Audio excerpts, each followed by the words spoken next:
नमस्कार, आप देख रहे हैं सिटी पोस्ट लाइव और मैं हूं आपके साथ हर्षिता प्रताप सिंह। हम अब फिर आपके साथ आ गए हैं। बीच में इधर उधर हो गए थे, लेकिन अब आपको आश्वस्त करते हैं कि अब हम इधर उधर नहीं होंगे, अब हम आपके ही साथ रहेंगे।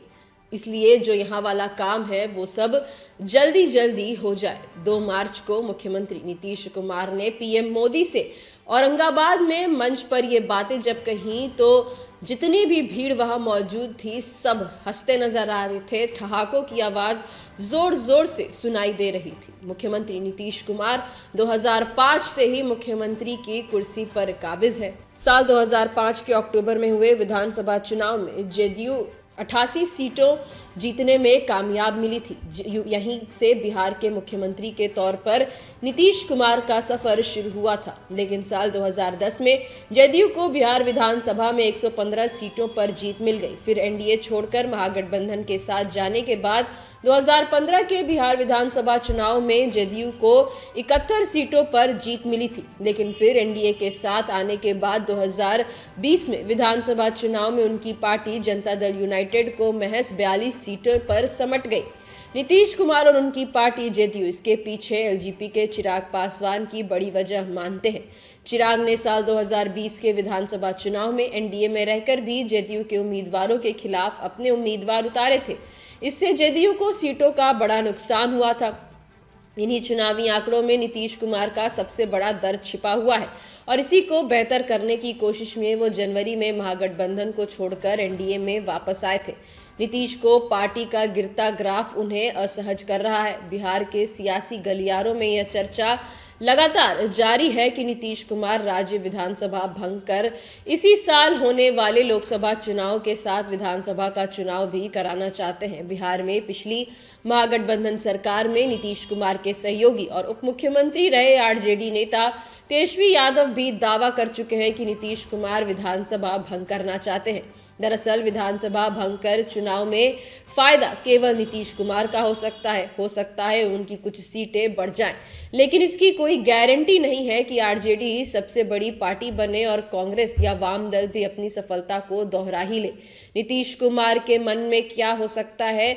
सहयोगियों के सहारे उनकी विधानसभा सीटों की संख्या बढ़ सकती है, लेकिन नीतीश करीब 2 दशक से बिहार के सत्ता पर बैठे हैं और माना जाता है कि राज्य में उनके खिलाफ एंटी इनकम्बेंसी से सहयोगी दलों को नुकसान हो सकता है। माना जाता है कि नीतीश कुमार के महागठबंधन छोड़ने के पीछे यह एक बड़ी वजह थी। इसलिए नीतीश कुमार इसी शर्त पर एनडीए में वापस हुए ताकि बिहार विधानसभा भंग कर लोकसभा के साथ ही राज्य विधानसभा के चुनाव हो। नीतीश कुमार को पाला बदलकर एनडीए में वापस आने के बाद राज्य की सरकार बने 1 महीने से ज्यादा का वक्त गुजर चुका है, लेकिन नीतीश कुमार मंत्रिमंडल का विस्तार किए बिना महज 8 मंत्रियों के सहारे सरकार चला रहे हैं।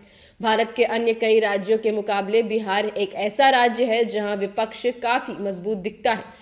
लोकसभा चुनाव के करीब आ जाने के बाद बिहार में अब तक एनडीए के साझेदारों के बीच सीटों का बंटवारा नहीं हो पाया है। माना जाता है कि नीतीश कुमार अब भी इंतजार कर रहे हैं कि बिहार में विधानसभा चुनाव को लेकर पहले कोई फैसला होना चाहिए। हालांकि इस मुद्दे पर अब तक न भाजपा न ही खुद नीतीश कुमार या उनकी पार्टी की तरफ से खुलकर कुछ भी कहा गया है। दरअसल बिहार में पिछले लोकसभा चुनाव में एनडीए में भाजपा, जेडीयू और एलजेपी को मिलाकर 3 दल थे। इन 3 दलों ने मिलकर बिहार की 40 में से 39 लोकसभा सीटें जीती थी। इसमें भाजपा 17, जेडीयू 16 और एलजेपी ने 6 सीटों पर कब्जा किया था। अब एनडीए में एलजेपी के 2 घड़े राष्ट्रीय लोक मोर्चा और हिंदुस्तानी अवाम मोर्चा को मिलकर 6 दल मौजूद हैं। ऐसे में बड़े दलों पर अपनी जीती हुई सीट छोड़ने का दबाव हो सकता है, जबकि छोटे दलों को साझेदारी में ज्यादा से ज्यादा सीटें पाने की इच्छा हो सकती है। इसमें चिराग पासवान खुद को रामविलास पासवान का असली राजनीतिक उत्तराधिकारी मानते हैं, जबकि सामने चाचा पशुपति पारस की राष्ट्रीय लोक जनशक्ति पार्टी और एलजेपी के 6 में से 5 सांसद उन्हीं के साथ हैं। बिहार में चर्चा है कि अगर एनडीए में चिराग पासवान की मांग पूरी नहीं होती है तो महागठबंधन के साथ भी जुड़ सकते हैं।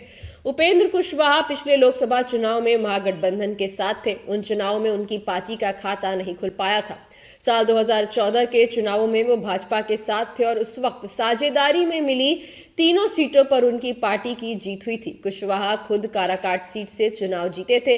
फिलहाल काराकाट लोकसभा सीट पर जदयू का कब्जा है। वहीं बिहार के पूर्व मुख्यमंत्री जीतन राम मांझी भी पिछले महागठबंधन में थे और गया सीट से चुनाव हार गए थे। इस सीट पर भी फिलहाल जदयू का कब्जा है। पिछले लोकसभा चुनाव के बाद विधानसभा चुनाव के आंकड़े भी बताते हैं कि बिहार में विपक्षी दलों की ताकत बढ़ी है। साल 2020 में बिहार में विधानसभा चुनाव हुए थे।